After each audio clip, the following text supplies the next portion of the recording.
Hello Sprout Explorers, and welcome back to our channel. Are you ready for another wonderful adventure? Great, let's begin. Today, our story takes us to the bright, shimmering marshlands. A beautiful place filled with sparkling water and tall, swaying reeds. This is where a young flamingo named Fiona lived. Fiona was quite famous among her friends, mostly for her stunning, vibrant pink feathers. But what she wasn't known for was her bravery. In fact, sweet little Fiona was often scared of almost everything. One bright and sunny morning, Fiona watched the other young flamingos playing their favorite game. It was a tall standing game where they would all balance gracefully on one long, skinny leg. They stretched their necks high towards the sun and laughed with so much confidence. Fiona really wanted to join in on the fun. She wanted to stand tall and proud just like them. But every single time she tried to lift one leg, she would start to wobble, then she'd shake, and finally splash right into the cool water. The other flamingos were always kind. "Try again, Fiona. You can do it," they'd call out, trying to encourage her, but Fiona just felt nervous.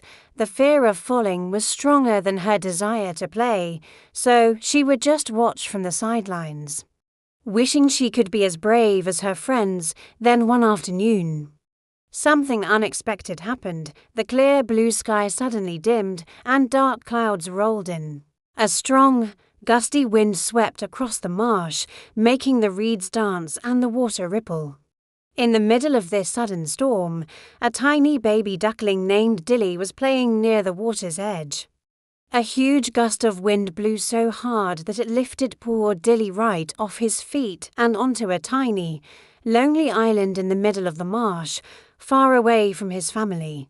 "Help, though, please, help," Dilly chirped, his little voice trembling with fear. All the animals in the marsh stopped what they were doing. They looked at each other, wondering what to do. The water was choppy, and the wind was still blowing. Who would be brave enough to go out there and rescue the little duckling? Fiona's heart started to thump loudly in her chest. Thump, thump, thump. She felt that familiar feeling of fear creeping up inside her, making her want to hide. But this time, she felt something else, too. It was a feeling that was even stronger than her fear.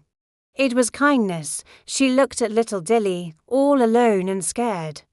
And she knew she had to do something. I'll go," Fiona said, her voice barely a whisper, but loud enough for everyone to hear. Her long legs trembled, but she took a deep breath. Balancing as carefully as she could, she took her first step into the water. Each step felt wobbly and scary, but she kept her eyes on Dilly.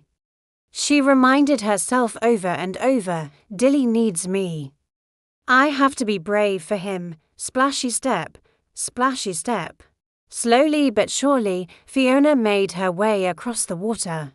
Finally, she reached the little island. "It's okay, Dilly. Climb on my back," she whispered gently, trying to sound as calm as she could. The little duckling gratefully hopped onto her back, nestling into her soft pink feathers. Fiona turned around and began her slow journey back to the shore. When she arrived back on solid ground, all the animals erupted in cheers. "Fiona, you did it. You were so brave," the other flamingos shouted with joy. Fiona blushed a beautiful, deep shade of pink. "I was scared," she admitted quietly. But helping Dilly mattered more than being afraid. From that day forward, Fiona learned a very important lesson. She realized that courage isn't about not being afraid at all. True courage is about caring for someone so much that you're willing to try, even when you're scared. And guess what?